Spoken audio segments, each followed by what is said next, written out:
क्या जिस चीज की इंसान आरजू करता है वो उसे जरूर मिलती है? सो आखिरत और दुनिया तो अल्लाह ही के हाथ में है। और आसमानों में बहुत से फरिश्ते हैं जिनकी सिफारिश कुछ भी फायदा नहीं देती मगर उस वक्त कि अल्लाह जिसके लिए चाहे इजाजत बख्शे और सिफारिश पसंद भी करे।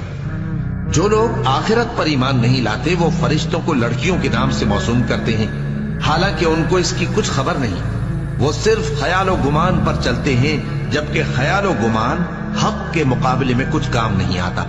तो जो हमारी याद से रूगर्दानी करे और सिर्फ दुनिया ही की जिंदगी का ख्वाहा हो, उससे तुम भी मुंह फेर लो।